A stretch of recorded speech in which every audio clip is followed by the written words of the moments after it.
Sono Lorena López de la Calle, presidenta dell'Alleanza Libera Europea, rappresento il partito Eusko Alkartasuna dei Paesi Baschi.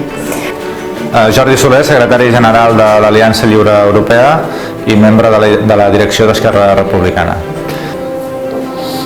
Anne Tomasi, sono responsabile dell'operazione esterna di un partito di Nazione Corsa in Corsica e sono consigliere regionale dell'Assemblea di Corsica. Bonjour à tous les amis du Patto del Veneto, de la Valle d'Aoste, Alpes, autonomie, liberté, participation, écologie. Sam Igor Gabrovec, deželni svetnik in politični tajnik stranke Slovenska skupnost, najstarejše stranke v naši deželi. Sono Igor Gabrovec, consigliere regionale e segretario politico della Slovenska skupnost, partito di raccolta della comunità slovena. Dobar dan, ja sam Melida Pogačić, potpredsjednica EFE.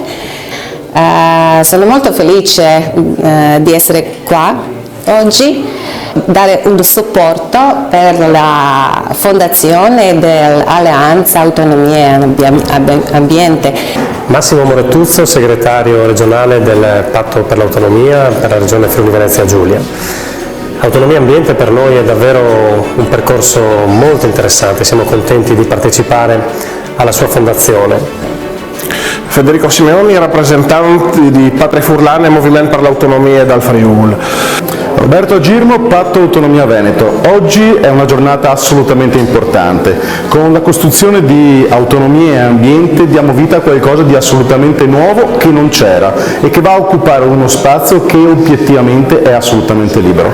Ciao a tutti, un gran merci per l'invito. Io sono Emiliano Racca, consigliere comunale del Comitato Autonomia Piemonte. Sono Mauro Vaiani, il Presidente del Consiglio federale di Comitato Libertà Toscana.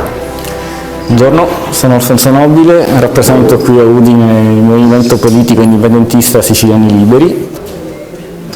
Buongiorno a tutti, sono Alfredo Gatta, Presidente di Pro Lombardia Indipendenza, movimento indipendentista lombardo nato nel 2011.